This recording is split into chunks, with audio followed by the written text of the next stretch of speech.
नमस्कार दर्शक बंधु एवं श्रोता बंधु मु सुनीता आपण मानक स्वागत करुछि मो चैनल संस्कृति एवं परंपरा को। निगमागमचारिश्च कृष्णगम्यः स्वयं जसः नारायणो नराणां च लोकानां प्रभुरुत्तमः।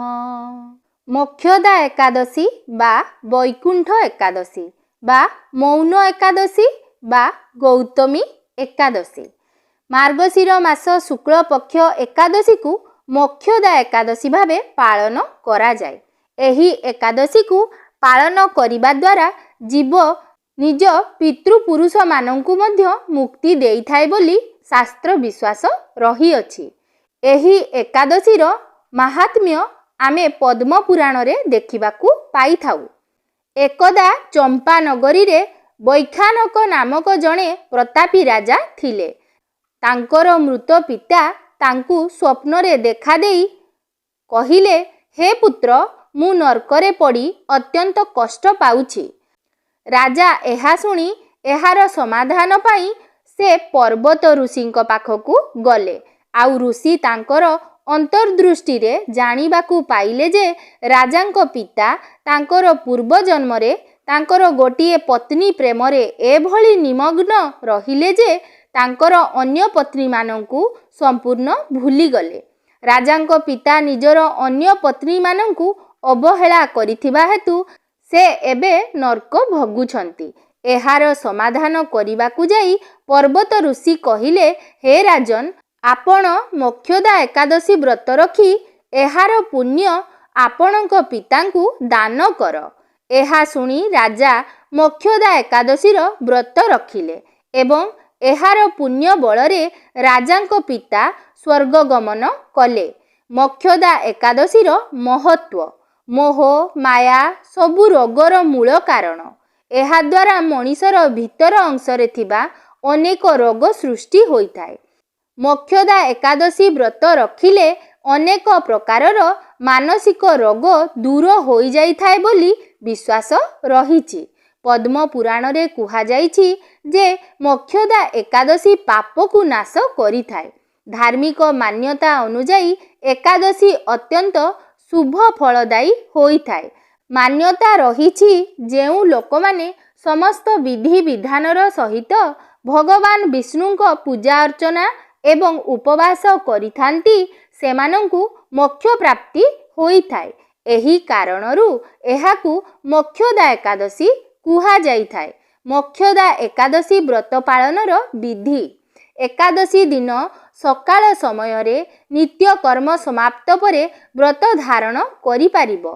एहा परे मोक्षदा एकादशी व्रत धारण करिवार संकल्प नियंतु। पूजा स्थान रे भगवान विष्णुंकर प्रतिमा स्थापन करंतु। एहा परे विधि पूर्वक पूजा अर्चना करिवे। एही दिन रे गीता जयंती मध्य पालन करा जाइथाय। एही दिन रे गीता पाठ करिले उत्तम फल मिलिथाय बोली विश्वास रहिछि। सकाळु स्नान आदि शेष करी पूजा स्थल किंबा मंदिरर सफेई करंतु। एहा परे घर अथवा मंदिर को गंगा जल छिंची पवित्र करंतु अथवा भगवानंकु गंगा जल रे स्नान करांतु। तापरे भगवानंकु चंदन अक्षत आदि अर्पण करी फूलरे श्रृंगार करिबा परे भोग लगांतु। भगवान विष्णुंकु तुलसी पत्र अवश्य चढ़ांतु। तापरे भगवान गणेशंकर आरती करंतु। एहा परे भगवान विष्णु एवं देवी लक्ष्मी को आरती करंतु। एहा परे प्रसाद बंटन करंतु। मोक्षदा एकादशीर महात्म्य। युधिष्ठिर कहिले, हे देव देवेश, हे कृष्ण मु आपणंकु वंदना करूअछि। आपण त्रिलोकर सुखदायक, विश्वेश्वर, विश्वकर्ता ओ पुरुष उत्तम। मोर गोटिए संदेह अछि। लोकहितार्थ ओ पाप क्षय निमित्त आपणंकु निवेदन करूअछि। अग्रहायण मासर शुक्ल पक्षरे जेउ एकादशी ताहार नाम कौन, ताहार विधि मध्य कौन ओ केउ देवता एही एकादशी रे पूजित होइथांती ତାହା ମୋ ନିକଟରେ ବର୍ଣ୍ଣନା କରନ୍ତୁ। ଶ୍ରୀକୃଷ୍ଣ କହିଲେ, ହେ ମହାରାଜ, ତୁମେ ଉତ୍ତମ ପ୍ରଶ୍ନ ଜିଜ୍ଞାସା କରିଅଛ। ଏହାଦ୍ୱାରା ତୁମର ଯଶ ଚତୁର୍ଦିଗରେ ବିସ୍ତୃତ ହେବ। ବର୍ତ୍ତମାନ ଅଗ୍ରହାୟଣୀ ଏକାଦଶୀର କଥା କହୁଛି। ଏହା ଶ୍ରବଣ କରିବା ମାତ୍ରେ ବାଜପେୟ ଯଜ୍ଞର ଫଳଲାଭ ହୋଇଥାଏ। ହେ ଯୁଧିଷ୍ଠିର, ଏହି ଏକାଦଶୀ ମୋକ୍ଷଦା ନାମରେ କଥିତ ହୋଇଅଛି। ଏହା ସର୍ବପାପ ବିନାଶିନୀ ଓ ବ୍ରତ ମଧ୍ୟରେ ସର୍ବଶ୍ରେଷ୍ଠ ଅଟେ। ଏହାର ଦେବତା ହେଉଛନ୍ତି ଶ୍ରୀ ଦାମୋଦର। ତୁଳସୀ, ତୁଳସୀ ମଞ୍ଜରୀ, ଧୂପ, ଦୀପ ପ୍ରଭୃତି ଦ୍ୱାରା ଶାସ୍ତ୍ରବିଧି ଅନୁସାରେ ଶ୍ରୀ ଦାମୋଦର ଦେବଙ୍କର ପୂଜା କରିବ। ଦଶମୀ ଓ ଏକାଦଶୀ ଦିବସର କୃତ୍ୟାଦି ପୂର୍ବରୁ କୁହାଯାଇଥିବା ଏକାଦଶୀ ପରି କରିବେ। ଏହି ଉପବାସ ଦିନ ସ୍ତବ, ଗୀତାଦି ସହିତ ରାତ୍ରି ଜାଗରଣ ବିଧେୟ। ହେ ମହାରାଜ, ଏହି ଏକାଦଶୀର ପ୍ରସଙ୍ଗ କ୍ରମେ ଗୋଟିଏ ଅଲୌକିକ କାହାଣୀ ବର୍ଣ୍ଣନା କରୁଅଛି, ତାହା ଶ୍ରବଣ କର। ଏହାକୁ ଶ୍ରବଣ କରିବା ଦ୍ୱାରା ସର୍ବ ପାପ କ୍ଷୟ ହୋଇଥାଏ। ଯାହାଙ୍କର ପିତୃଗଣ ସ୍ୱ ପାପ ନିମିତ୍ତ ଅଧୋଗତିକୁ ନିମ୍ନ ଅର୍ଥାତ୍ ନୀଚ ଯୋନି ପ୍ରାପ୍ତ ହୋଇଛନ୍ତି, ଏହି ବ୍ରତାଚରଣର ବିନ୍ଦୁମାତ୍ର ପୁଣ୍ୟଫଳ ବିନ୍ଦୁମାତ୍ର ସେମାନଙ୍କୁ ମୋକ୍ଷଲାଭ କରିବାରେ ସାହାଯ୍ୟ କରିଥାଏ। ଏଥିରେ କୌଣସି ସନ୍ଦେହ ନାହିଁ। କୌଣସି ଏକ ସମୟରେ ମନୋରମ ଚମ୍ପକ ନଗରରେ ବୈଷ୍ଣବ ସଦ୍ଗୁଣରେ ବିଭୂଷିତ ବୈଖ୍ୟାନସ ନାମକ ଜଣେ ନୃପତି ବା ରାଜା ଥିଲେ। ସେ ପ୍ରଜାମାନଙ୍କୁ ପୁତ୍ର ପରି ପାଳନ କରୁଥିଲେ। ତାଙ୍କର ରାଜ୍ୟରେ ବେଦ ବେଦାଙ୍ଗ ପାରଙ୍ଗମ ବହୁତ ବ୍ରାହ୍ମଣ ବାସ କରୁଥିଲେ। ତାଙ୍କର ରାଜ୍ୟରେ ସମସ୍ତେ ସମୃଦ୍ଧିଶାଳୀ ଥିଲେ। ଏହିପରି ସୁଶୃଙ୍ଖଳିତ ଭାବେ ରାଜ୍ୟ ଶାସନକାରୀ ସେ ରାଜା ଦିନେ ରାତ୍ରି ସମୟରେ ସ୍ୱପ୍ନରେ ତାଙ୍କର ପିତୃଗଣଙ୍କୁ ଅଧୋଯୋନି ବା ନିମ୍ନଯୋନି ପ୍ରାପ୍ତ ହୋଇଥିବାର ଦର୍ଶନ କଲେ। ପିତୃଗଣଙ୍କ ନର୍କ ଭୋଗ ଦର୍ଶନରେ ବିସ୍ମୟାବିଷ୍ଟ ଚିତ୍ତରେ ତତ୍ପର ଦିବସ ବ୍ରାହ୍ମଣମାନଙ୍କ ନିକଟରେ କହିବାକୁ ଲାଗିଲେ, ହେ ବ୍ରାହ୍ମଣଗଣ, ଗତ ରାତ୍ରିରେ ସ୍ୱପ୍ନରେ ନରକ ଯନ୍ତ୍ରଣା କ୍ଳିଷ୍ଟ ପିତୃଗଣଙ୍କୁ ଦର୍ଶନ କରି ମୋର ହୃଦୟ ବିଦୀର୍ଣ୍ଣ ହୋଇଅଛି। ସେମାନେ ମୋତେ ଲକ୍ଷ୍ୟ କରି କହିବାକୁ ଲାଗିଲେ, ହେ ପୁତ୍ର, ତୁମେ ଆମ୍ଭମାନଙ୍କୁ ଏହି ନର୍କ ସମୁଦ୍ରରୁ ଉଦ୍ଧାର କର। ସେମାନଙ୍କର ଏ ପ୍ରକାର ଅବସ୍ଥା ଦର୍ଶନରେ ମୋ ଅନ୍ତରରେ ସୁଖ ନାହିଁ। ମୋର ଏହି ବିଶାଳ ରାଜ୍ୟ, ସ୍ତ୍ରୀ, ପୁତ୍ର ପ୍ରଭୃତି ଏବଂ ଅଶ୍ୱ, ହସ୍ତୀ କୌଣସିଟିରେ ମୁଁ ଶାନ୍ତି ପାଉନାହିଁ। କ'ଣ କରିବି, କେଉଁଠାକୁ ଯିବି, କିଛି ଦେଖିପାରୁନାହିଁ ବା ଚିନ୍ତା କରିପାରୁନାହିଁ, ଯଦ୍ୱାରା ମୋର ପିତୃପୁରୁଷଗଣ ମୁକ୍ତିଲାଭ କରିପାରିବେ, ସେପରି କୌଣସି ବ୍ରତ, ତପସ୍ୟା ଓ ଯୋଗର କଥା ମୋତେ ଉପଦେଶ କରନ୍ତୁ। ମୁଁ ତାହା ଆଚରଣ କରିବି। ମୋ ପରି ଶକ୍ତିଶାଳୀ ପୁତ୍ର ଥାଇ ମଧ୍ୟ ଯଦି ପିତା ମାତା ପୂର୍ବପୁରୁଷଗଣ ଘୋର ନର୍କ ଯନ୍ତ୍ରଣା ଭୋଗ କରୁଛନ୍ତି, ତାହାହେଲେ ସେ ପୁତ୍ରର କି ପ୍ରୟୋଜନ? ବ୍ରାହ୍ମଣଗଣ କହିଲେ, ହେ ମହାରାଜ, ଆପଣଙ୍କ ରାଜ୍ୟରେ ଖୁବ୍ ନିକଟରେ ପର୍ବତମୁନିଙ୍କର ମହାନ୍ ଆଶ୍ରମ ଅଛି। ସେ ତ୍ରିକାଳଜ୍ଞ।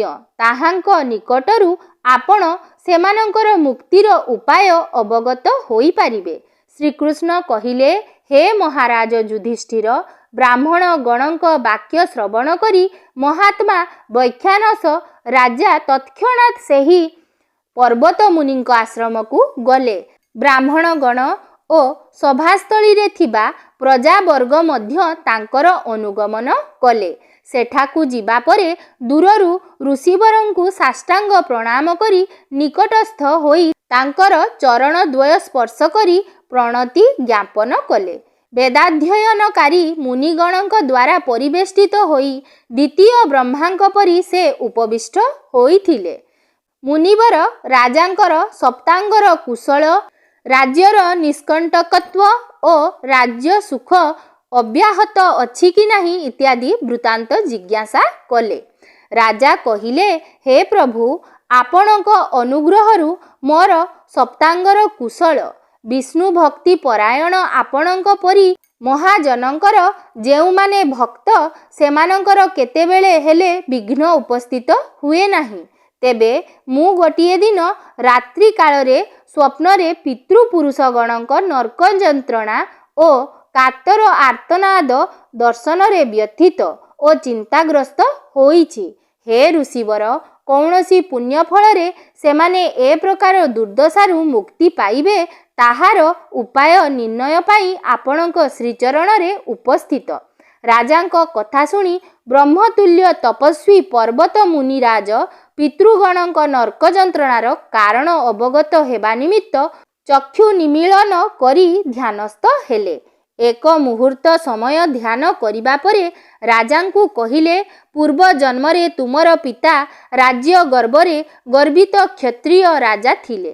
ସେ ସ୍ତ୍ରୀଙ୍କର ଋତୁକାଳରେ ଋତୁଦାନ ନ କରି ରାଜଧର୍ମର ପ୍ରେରଣାରେ ସ୍ଥାନାନ୍ତରକୁ ଗମନ କଲେ। ସେହି ପାପ ଫଳରେ ପୂର୍ବପୁରୁଷଗଣଙ୍କ ସହିତ ଅତିଶୟ ନର୍କ ଭୋଗ ଘଟିଅଛି। ଏହି ପାପରୁ ମୁକ୍ତିର ଉପାୟ କହୁଛି, ଶ୍ରବଣ କର। ଅଗ୍ରହାୟଣ ମାସର ଶୁକ୍ଳପକ୍ଷ ମୋକ୍ଷଦା ଏକାଦଶୀ ବ୍ରତ ପାଳନ କରିବା ଦ୍ୱାରା ଯେଉଁ ପୁଣ୍ୟଫଳ ଲାଭ ହେବ ତାହାକୁ ତୁମର ପିତାଙ୍କୁ ଦାନ କର। ସେହି ପୁଣ୍ୟ ପ୍ରଭାବରେ ତୁମର ପିତାଙ୍କର ମୋକ୍ଷ ଲାଭ ହେବ। ରାଜା ମୁନିବାକ୍ୟ ଶ୍ରବଣ କରି ନିଜ ଗୃହକୁ ପ୍ରତ୍ୟାବର୍ତ୍ତନ କଲେ। ଅନେକ ଦିନ ପରେ ସେହି ପବିତ୍ରା ତିଥିର ଆବିର୍ଭାବରେ ସ୍ତ୍ରୀ ପୁତ୍ରାଦି ଓ ରାଜ ଅନ୍ତଃପୁରବାସୀଗଣଙ୍କ ସହିତ ଯଥାବିଧି ମୋକ୍ଷଦା ଏକାଦଶୀ ବ୍ରତ ପାଳନ କରି ବ୍ରତର ପୁଣ୍ୟଫଳ ପିତାଙ୍କ ଉଦ୍ଦେଶ୍ୟରେ ପ୍ରଦାନ କଲେ।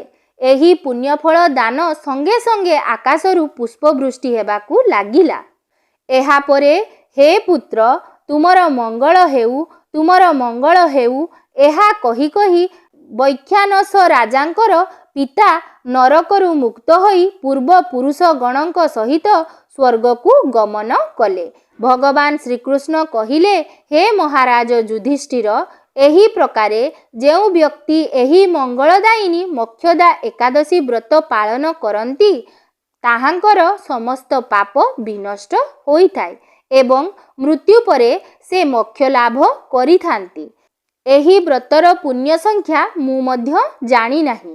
ଏହି ବ୍ରତ କଥା ଯେ ପାଠ କରେ ଓ ଯେ ଏହା ଶ୍ରବଣ କରେ ସେମାନେ ଉଭୟ ବାଜପେୟ ଯଜ୍ଞର ଫଳପ୍ରାପ୍ତ ହୁଅନ୍ତି।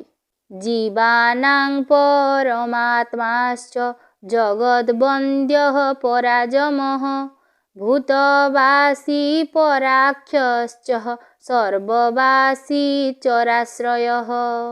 ତେବେ ପବିତ୍ର ମୋକ୍ଷଦା ଏକାଦଶୀର ପାବନ ଅବସରରେ ଶ୍ରୀମନ୍ଦିରସ୍ଥ ଅଁଳା ବେଢ଼ାରୁ ସମଗ୍ର ଜଗତର ମଙ୍ଗଳ କାମନାର୍ଥେ ଚୁନରା ସେବାୟତଙ୍କ ଦ୍ୱାରା ପବିତ୍ର ମହାଦୀପ ଉଠିବାର ବିରଳ ଦୃଶ୍ୟକୁ ଆମେମାନେ ମଧ୍ୟ ଟିକେ ଅବଲୋକନ କରିନେବା ଚାଲନ୍ତୁ।